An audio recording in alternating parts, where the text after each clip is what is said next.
In Grenada, during the Janet hurricane, everything was flooded and mashed down really badly. There's nothing left. And my mom come to England. She worked very hard and she had to save up to send for me. And I come up in 1960. I work as a senior biomedical scientist in blood transfusion, and what made me work in UHS, I saw an opportunity to progress. Of course, went through all the recruitment process and was given the role.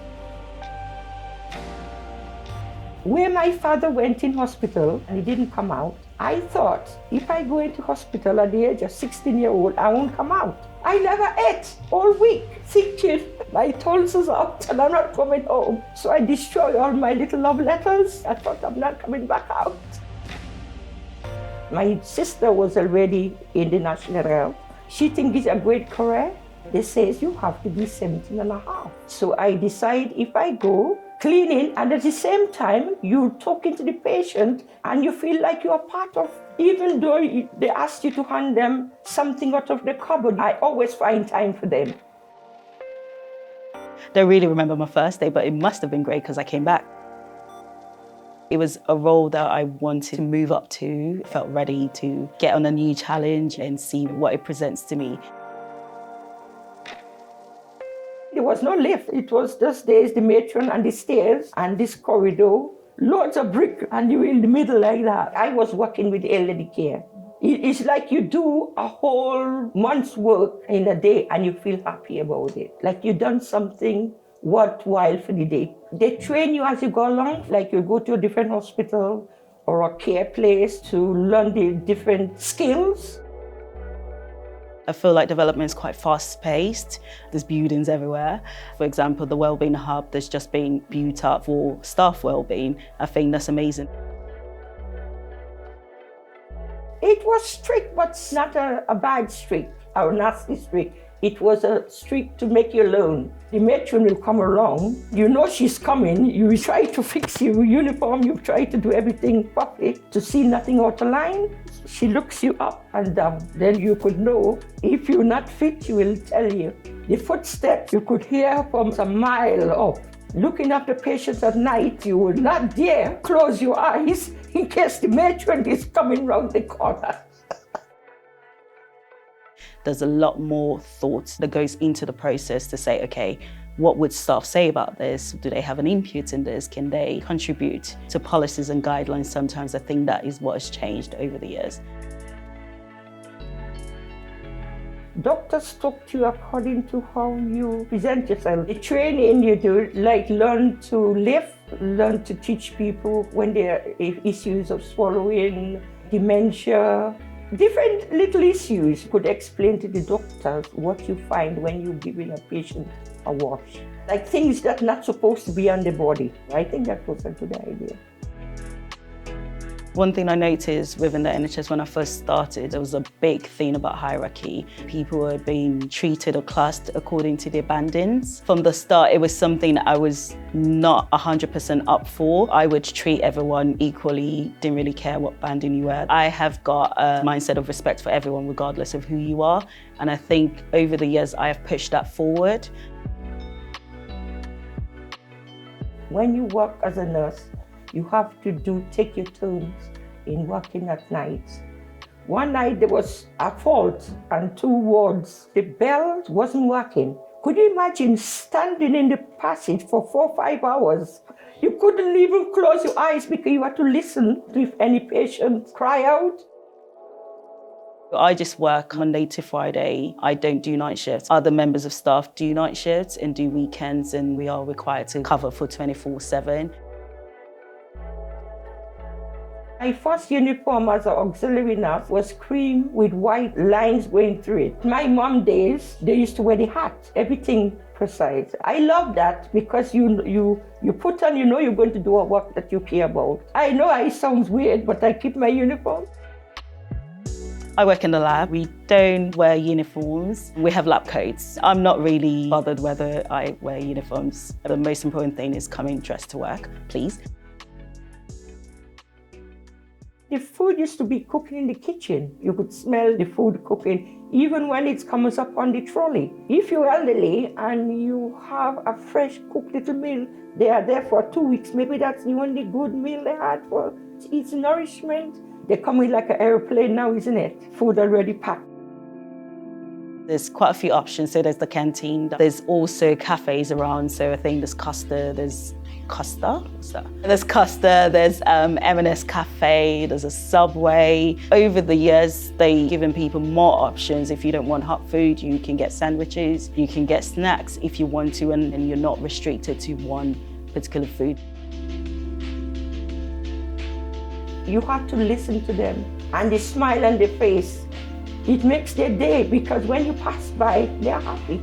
They'll wave to you, and you know they are comfortable. I used to walk all the way to the general, walking fast, just thinking what you're going to do, and smiling to yourself, what this is one today, and what you're going to see with the different changes in different patients. It's lovely.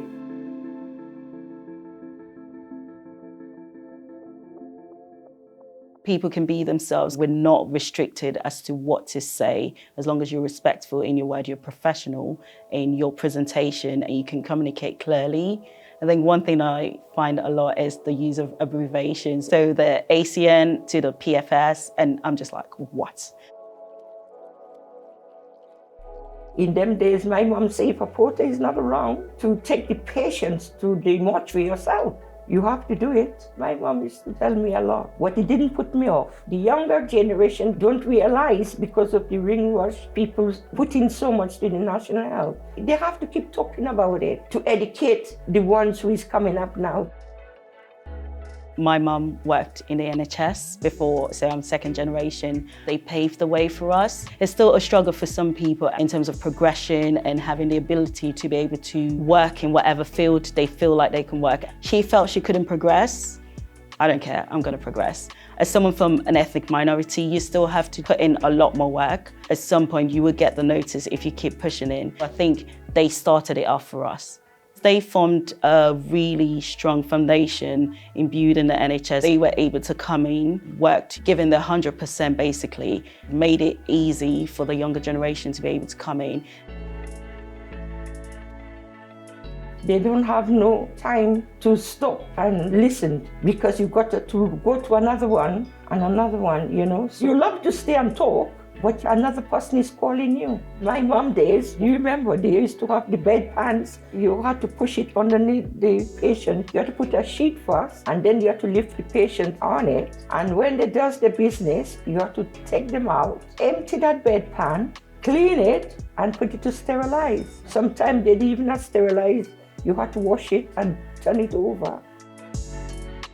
One thing that has changed is staff wellbeing, especially through COVID. A lot more push into staff wellbeing, which is great. You're gonna get the best if you look after your staff, which will, help with the patient first. It's great that there are things like staff networks where people can really voice out, say if they have any issues. They also help on the patient side, where you could raise issues like there's no one to interpret a language. I think it's definitely a step forward, and it's definitely helping for the future. If somebody have an infection, everything in this room had to be thrown in the bin. And I used to say, my God, that must be cost 100. I told the sister, don't you think it's cheaper to get aprons and put outside the door? And they could throw away the apron, but the equipment costs a lot of money. I know I must have done something, because I have seen it outside the doors. They got tables now with most of the equipment outside the walls. Even nobody recognized me, but that's my seat.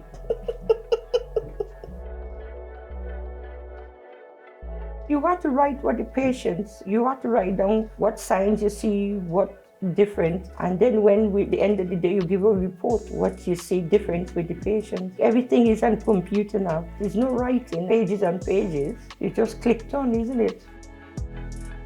It's great to see technology being introduced. In the labs, for example, we've gone from a lot of manual processes to automated processes. Technology is not just within the NHS, it's everywhere. We have a higher throughput so we can run more samples. Patients are not waiting longer to have, to have their results for doctors to see them and things like that. Accessibility from people's homes, so people can do a lot of home testing, can book for a GP from home. They don't have to drive 40 minutes to then be told to come back. People research things themselves. I mean, there's a good and bad to that, but we'll stick to the good part.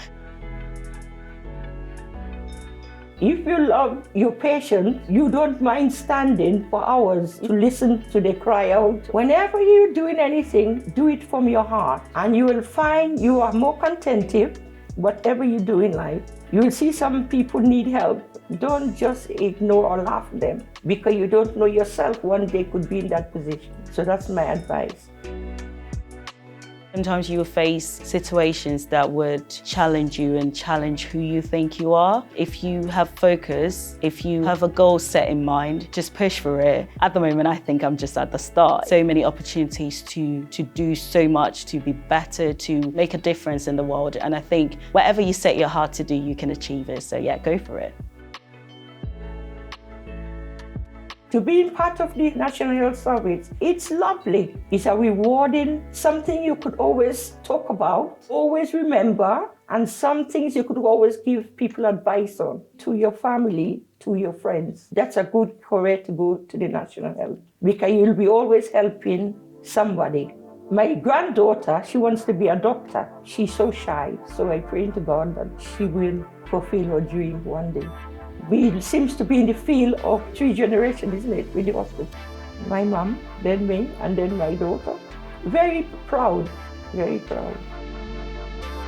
We're one of the biggest employers in Europe. Everyone knows the NHS and they say good things about the NHS, so it's great to be part of that. There's more attention, and I think COVID brought that up, where almost every other sector or industry had to shut down, but the NHS had to go in still. Just hoping people don't forget that the NHS is important. The people who work within the NHS are important as well.